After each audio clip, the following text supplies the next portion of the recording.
Role निभा सकते हैं। आपके दिमाग में जो भी आइडियाज हैं उन्हें सच कर सकते हैं। बस इस QR कोड को स्कैन करके या shopify.com/MrBeast पर जाकर अपने ड्रीम्स को एक रियल बिजनेस में बदलो। ये आप आज ही कर सकते हैं या फिर सोने से पहले। ये फ्यूचरिस्टिक टेक थोड़े क्रेजी हैं, पर ये वक्त में इतने भी दूर नहीं है। मतलब अगर कभी कोई लड़की नोलन से बात करे और उनका बच्चा हो जाए तो हो सकता है कि शायद वो बच्चा एक दिन मार्स पर बड़ा हो। इस वीडियो में दिखाई गई हर चीज मुमकिन है। तुम्हारा बच्चा होगा, बस वो पार्ट को छोड़कर। ये सारी चीजें जादू से तो मार्स पर टेलीपोर्ट नहीं होने वाली। इन्हें वहाँ तक ले जाने के लिए रॉकेट शिप की जरूरत है, और अभी के लिए वो रॉकेट शिप है स्टारशिप। एक $100 करोड़ का फ्यूचरिस्टिक टेक जिसे स्पेसएक्स ने पॉसिबल बनाया, जिन्होंने हमें यहाँ इन्वाइट किया ताकि हम उनके प्लान्स देख सके मार्स पर हजारों स्टारशिप्स लॉन्च करने के, जिससे ह्यूमैनिटी एक मल्टी प्लैनेटरी स्पीशीज बन जाएगी। स्टारशिप यही बनी है दुनिया की सबसे बड़ी बिल्डिंग्स में से एक के अंदर। उन्हें इतनी बड़ी बिल्डिंग की क्या जरूरत? एक साइड से रॉ मटेरियल्स अंदर आते हैं और दूसरी साइड से रॉकेट शिप्स बाहर निकलते हैं। मतलब वैसे?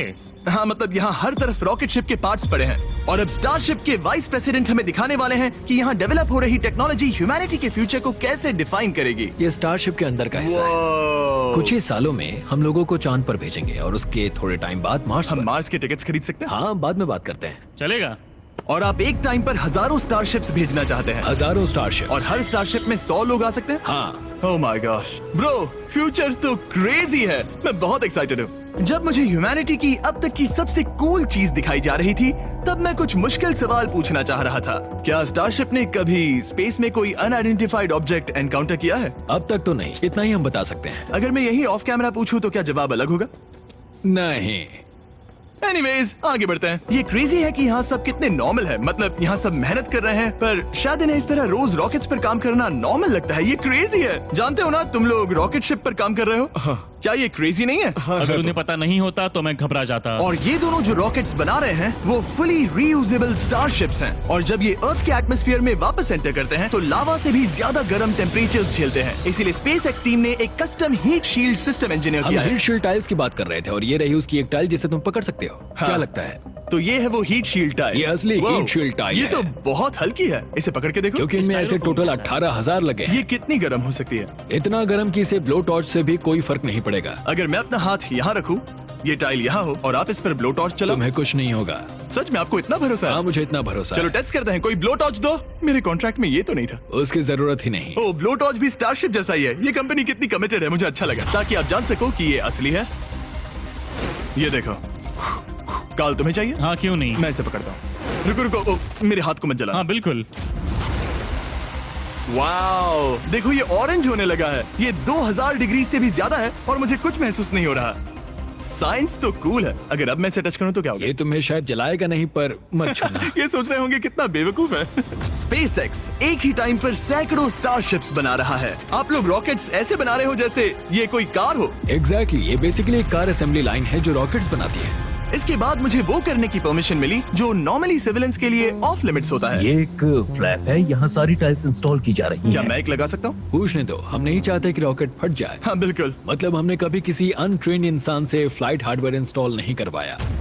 तो हमारे पास यहाँ एक हीट शील्ड टाइल है। ओह, इसे यहाँ okay। लगाते हैं, फिर एजेस को फोल्ड करके टाइल को फिट करते हैं, और हम Okay। तुम्हें ये करने दे रहे हैं। ओ, सच में? पर तुम ये सिर्फ एक बार कर सकते हो, इसे दोबारा ओह। नहीं किया जा सकता। तो अगर ओह। तुमने कोई गड़बड़ की तो हमें इसे तोड़ कर निकालना होगा। सच में? हाँ, तो नो प्रेशर। ये तो काफी प्रेशर Okay, लग रहा मैं है। तैयार हूँ। मैं रॉकेट इंजीनियर हूँ। हाँ, अगर तुमने ये सही किया तो ये स्पेस तक जाएगा, Okay। और अगर नहीं किया इसे तो निकालना खत्म। पड़ेगा। लेकिन हाँ, ऐसे तो नहीं। नहीं, उल्टा है। बिल्कुल गलत। इसमें सच में रॉकेट साइंस लगेगी। अब बस इसे धक्का दो। बस नीचे पुश करूँ। हाँ, हो बहुत गया। अच्छे। ओके, तुमने कर दिखाया। अब मैं इस पर साइन कर रहा हूँ। MB mister beast. अगर किसी वजह से इस टाइल से ये रॉकेट डिस्ट्रॉय हुआ तो यहाँ जो भी हो रहा है वो सब AI है, ये असली नहीं है। आप प्रूव नहीं कर सकते ये रियल है। पर मैं गवाह हूँ। तुम भी तो AI हो। अगर ये रॉकेट डिस्ट्रॉय हुआ तो ये $100 करोड़ की रॉकेट फैक्ट्री है तो बहुत बड़ी, पर फिर भी स्टारशिप बनाने के फाइनल स्टेप के लिए ये काफी नहीं है। ये है स्टारशिप का एक्चुअल साइज। जब इसे पूरी तरह असेंबल किया जाता है, वो सब कुछ जोड़कर जो हमने अभी देखा, इसके साइज का अंदाजा कैमरा पर उतना अच्छा नहीं दिखेगा। ये बहुत ही बड़ा है।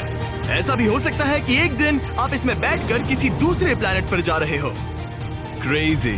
और स्टार बेस टूर के एंड में उन्होंने हमें बाकी सारे स्टारशिप्स दिखाए जो स्टार बेस कैंपस के आसपास स्पेस जाने के लिए तैयार खड़े हैं। सोशल मीडिया और न्यूज वाले फ्यूचर को बहुत नेगेटिव और डरावना दिखा सकते हैं, पर सच कहूँ तो इस वीडियो में मैंने जो देखा उससे मुझे उम्मीद मिली। डिसेबिलिटीज वाले लोगों को जिंदगी जीने का एक नया मौका देने वाले इंसेन बायोटेक से लेकर हवा में उड़ने वाली कार्स जो हमारे ट्रैवल करने के तरीके को बदल रही हैं, और डीएनए टेक्नोलॉजी तक जो एनिमल्स को सफरिंग और एक्सटिंक्शन दोनों से ही बचा रही हैं। दूसरे प्लैनेट्स पर कैसे जाते हैं ये सीखना और वहां तक पहुंचने के तरीके ढूंढना, इंसानों को पृथ्वी से आगे उन दुनियाओं तक ले जाना जहां पहले पहुंचना नामुमकिन था। और अगर आप मुझसे पूछो तो ये फ्यूचर काफी एक्साइटिंग है।